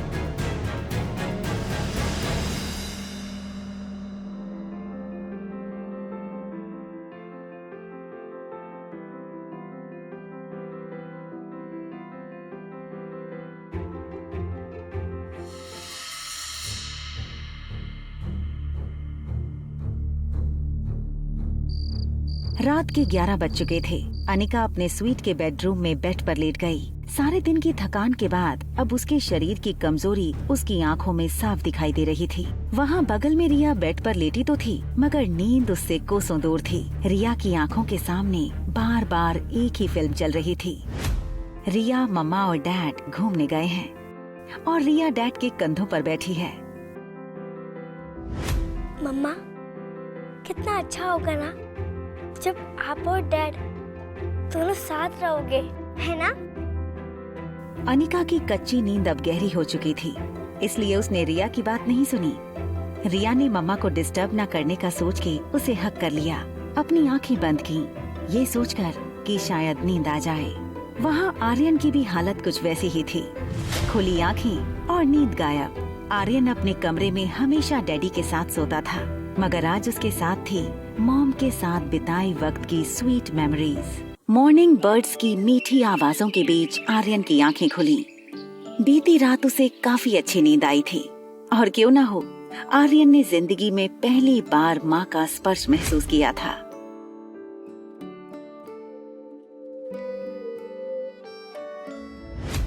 तुम मम्मा बोलो या मॉम बोलो, हूँ तो मैं तुम्हारी माँ। सचमुच? I love you, mom. मगर उसे पता था चाहे कुछ भी हो जाए, रोहित को कल के बारे में पता नहीं चलना चाहिए। आर्यन ब्लैंकेट हटाकर बेड से उतर गया, अपने स्लीपर्स पहने और बाथरूम में चला गया। रोहित की आंखें भले ही लैपटॉप स्क्रीन पर थीं, उसका ध्यान पूरी तरह से आर्यन पर था।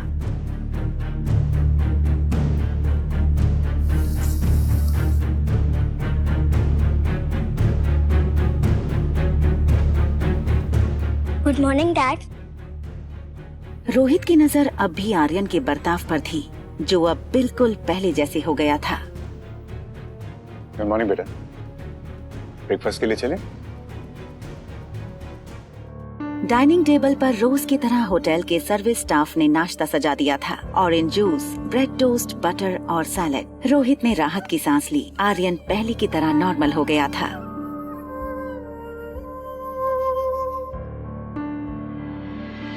दूसरी तरफ कामिनी सुबह 7 बजे से कुणाल के घर के बाहर अपनी कार में कुणाल के निकलने का इंतजार कर रही थी। 9 बजे जैसे ही कुणाल निकला,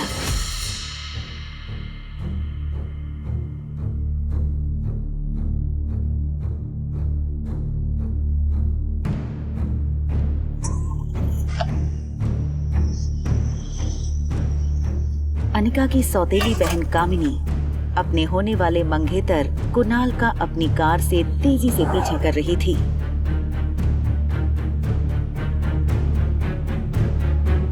बर्थडे पार्टी के बाद ना तो कुणाल कामिनी का फोन उठा रहा था और ना ही कॉल बैक कर रहा था। कंपनी के पेपर्स कहाँ हैं? ये हो सकती है शादी। कंपनी के पेपर्स अगर नहीं मिले तो मेरे घर वाले इस शादी के लिए नहीं मानेंगे और ना ही मैं। कामिनी को लग रहा था कि क्योंकि अनिका ने अपनी कंपनी के पेपर्स उसके नाम नहीं किए थे, इसलिए उस बात को लेकर कुणाल अब तक नाराज है। लेकिन वो इस बात से बेखबर थी कि कुणाल किस मकसद से अपने घर से निकला है। ना तो कुणाल कामिनी का फोन उठा रहा था और ना ही कॉल बैक कर रहा था। कामिनी को कुणाल का ये बर्ताव बहुत अजीब लग रहा था, इसलिए कामिनी कुणाल का पीछा करके पता करना चाहती थी कि आखिर कुणाल कहाँ और किसके साथ बिजी है।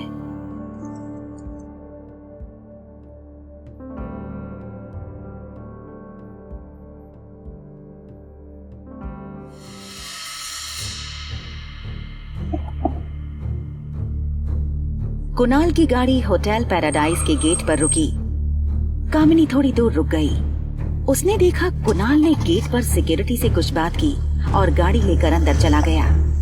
कामिनी कुणाल को पता नहीं चलने देना चाहती थी कि वो उसका पीछा कर रही थी।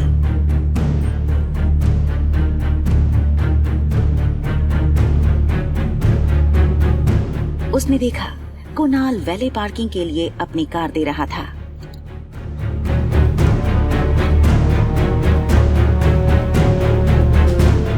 कुणाल जब लिफ्ट के अंदर चला गया तो कामिनी दौड़कर लिफ्ट के पास आई। उसने देखा कि लिफ्ट 4th फ्लोर पर रुकी और उसने कुणाल का पीछा करने का मन बना लिया। कामिनी जानना चाहती थी कि आखिर कुणाल इस होटल में क्या कर रहा है। 4th फ्लोर का कॉरिडोर खाली था। कामिनी चुपके से बाहर आई।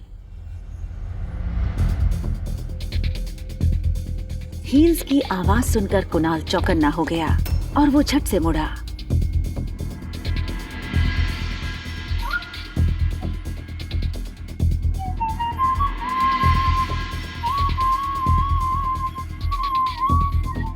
कॉरिडोर की राइट साइड से कुणाल की आवाज आई। कुणाल होटल के कुछ स्टाफ मेंबर्स को इंस्ट्रक्शंस दे रहा था। मेरे दोस्त लोग आज 6 बजे से आना शुरू हो जाएंगे। फाइन। मैं नहीं चाहता हूँ कि उन्हें किसी भी तरीके की कमी हो। जी। और भी पैसे मिल जाएंगे, लेकिन कोई प्रॉब्लम नहीं होनी चाहिए। दरअसल मैं चाहता हूँ कि ये पूरे हॉल को आप फूलों से सजा देना और वहां पे ना मुझे एक स्पॉटलाइट चाहिए और एक फॉलो लाइट चाहिए मुझे, जो मुझे फॉलो करे, ताकि जब मैं उस Any problem, sir? नहीं, जब मैं इस दरवाजे से अंदर आऊंगा ना जी, तो मेरे हाथ में एक फूलों का गुलदस्ता होगा। मैं चाहता हूँ कि वो स्पॉटलाइट मुझे उसी वक्त फॉलो करे, ताकि जब मैं उस लड़की के पास जाऊं तो इस हॉल की सारी लाइटें उसी वक्त ऑन हो जानी चाहिए। एंड मेक श्योर, मैंने एक गाना सेलेक्ट किया है, डीजे वाले को बोल के वो गाना उसी वक्त बजवा देना। नोटेड। दरवाजे के बाहर खड़ी कामिनी कुछ समझ नहीं पा रही थी कि कुणाल आखिर करना क्या चाहता था। एक्सक्यूज मी मैडम, मैडम आपको कुछ चाहिए? कामिनी घबरा गई, कहीं कुणाल को उसके बारे में पता न चल जाए। वो वहाँ से भाग निकली। क्या हुआ मैडम? मैडम, अरे मैडम क्या हुआ? आवाज सुनकर कुणाल और बॉल रूम में मौजूद बाकी लोग बाहर दरवाजे की तरफ आ गए। क्या हुआ मनोज, क्यों चिल्ला रहे हो? अरे सर, एक मैडम थी यहाँ दरवाजे से लेके खड़ी थी, हाथ में उनका सैंडल था। मैंने पूछा क्या हुआ मैडम, तो भाग गई। शायद गलत फ्लोर पे आ गई होगी। नहीं, तुम्हारी शक्ल देख करके डर गई होगी। बाकी स्टाफ वाले सफाई वाले मनोज पर हंसने लगे। अच्छा सुनो, मेरा एक काम करोगे? हाँ सर करूंगा। देखो, अगर काम करोगे तो। कुणाल ने मनोज के हाथ में 2000 रुपए दिए। 2000 रुपए हुए तुम्हारे। रखो रखो। काम नहीं पूछोगे क्या है? क्या है? कुणाल ने अपनी जेब से फोन निकाला और रागिनी की तस्वीर मनोज को दिखाई। ये लड़की इसी होटल में रुकी हुई है। अब तुम्हें ये पता करना है कि इसका रूम नंबर क्या है। हो जाएगा सर। गुड। और फिर जब ये हो जाए तो फिर उसके बाद एक छोटा सा काम और कर देना। ये लेटर उसको दे देना। दे दूंगा सर, आप टेंशन मत लो। कामिनी गहरी सोच में अपनी गाड़ी की तरफ बढ़ रही थी। उसे ये तक पता नहीं था कि उसके पाँव की सैंडल अब तक उसके हाथों में थी। वो जैसे ही गाड़ी में बैठी, उसने देखा कुणाल अपनी गाड़ी में तेजी से होटल पैराडाइज के गेट से निकल रहा था। कामिनी तुरंत स्टीयरिंग व्हील के नीचे छुप गई। उसने कुणाल की गाड़ी को आगे निकलते हुए देखा। कामिनी समझ नहीं पा रही थी आखिर कुणाल ये सब क्यों कर रहा था और किसके लिए। कुणाल ने गाड़ी में तेज म्यूजिक चलाया हुआ था। कुणाल ये मैसेज अपने नजदीकी दोस्तों को करने वाला था। वो चाहता था कि वो अपनी नई खूबसूरत दोस्त को अपने सारे फ्रेंड से इंट्रोड्यूस करवाए। गाड़ी चलाते हुए मैसेज भेजने वाले कुणाल को ये पता नहीं चला कि कब उसने गलती से ये मैसेज कामिनी को भी भेज दिया। कामिनी अपनी गाड़ी में सर स्टीयरिंग पर रखकर बैठी थी। कामिनी को शक हो चुका था कि कुणाल की जिंदगी में शायद कोई और लड़की है।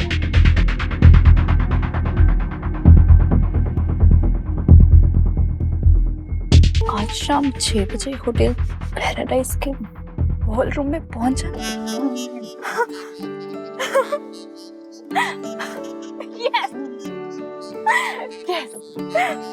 ये मैसेज पढ़कर मानो कामिनी को अपनी खोई जिंदगी वापस मिल गई थी।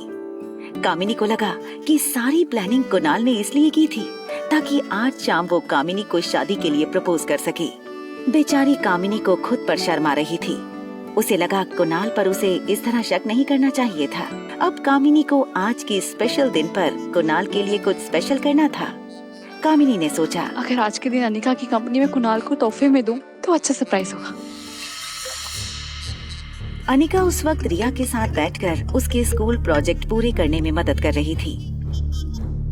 ये पेज फिनिश करो, मैं आ रही हूँ। अनिका रिया से थोड़ा दूर होकर बोली, हेलो। सुनो अनिका, मुझे वो फार्मा कंपनी आज ही चाहिए। कीमत जो तुम चाहो, तुम्हारी सोच से कहीं ज्यादा कीमत देने को तैयार हूँ मैं। देखो, मैं उतना कमा लेती हूँ जिसमें मैं और मेरी बेटी खुश रह सके। उससे ज्यादा ना मेरी ख्वाहिश है और ना ही मेरी जरूरत। मैं जानती हूँ कि ये सब तुम क्यों कर रही हो। तुम्हें क्या लगता है कि ये कंपनी नाम मिलने पर कुणाल मुझसे शादी नहीं करेगा? तो ठीक है, आज शाम 6 बजे होटल पैराडाइज के बॉलरूम में आ जाना और अपनी आंखों से देख लेना कि कुणाल मुझसे कितना प्यार करता है। हिम्मत है तो आ जाना। और एक बात और अनिका, तुम्हारे बीते हुए कल के बारे में तुमसे ज्यादा मैं जानती हूँ। और अगर तुम्हें अपने पास्ट के बारे में कुछ अहम बातें जाननी है तो जरूर आना। होटल पैराडाइज इंटरनेशनल बॉलरूम शाम 6 बजे। पर क्या बात हो सकती थी वो? अनिका ने सोचा, क्या वो बात फार्मा कंपनी से जुड़ी थी या शायद उसकी शादी से जुड़ी थी या फिर उसके खोए हुए बेटे की?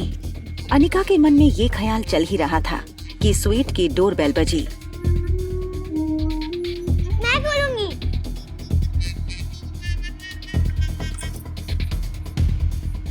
Room service ma'am. रिया ने मुस्कुराकर मनोज को अंदर आने का इशारा किया।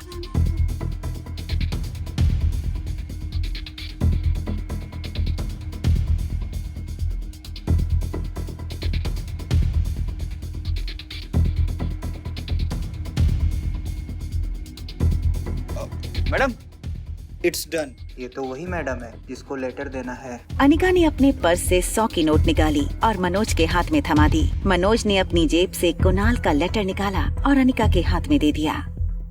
अनिका को लगा शायद ये होटल का कोई बिल होगा। उसने लेटर को अनफोल्ड किया। लेटर में लिखा था, डियर रागिनी, आखिर हमारा खत आपके कमरे तक पहुंच ही गया। हमारी दोस्ती को भी एक मौका दीजिए। आज शाम 6 बजे होटल के बॉलरूम में।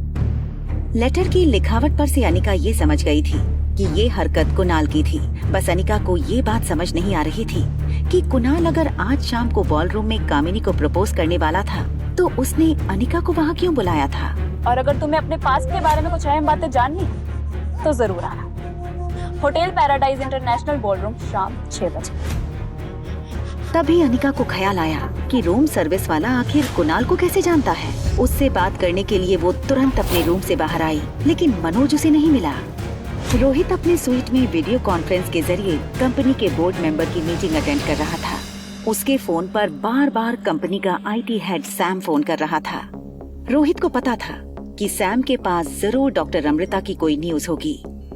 कॉन्फ्रेंस खत्म करने के बाद रोहित सैम को फोन लगाने ही वाला था कि आर्यन की ट्यूशन टीचर मैरी आर्यन के रूम से बाहर आई।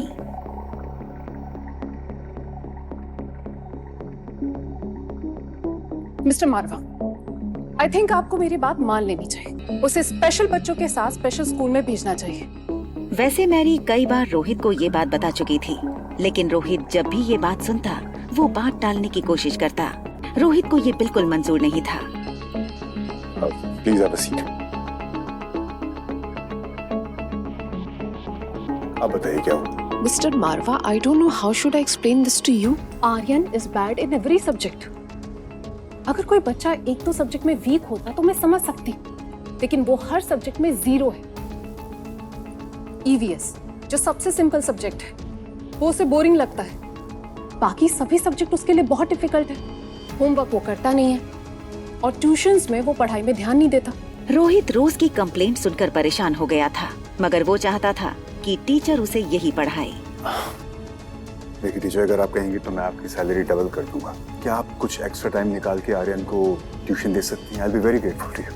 मिस्टर मारवा, मेरी सैलरी आपके बच्चे की IQ ठीक नहीं कर सकती। Teacher. Mister Marwah, Aryan is a special child and he needs special attention. I hope you understand.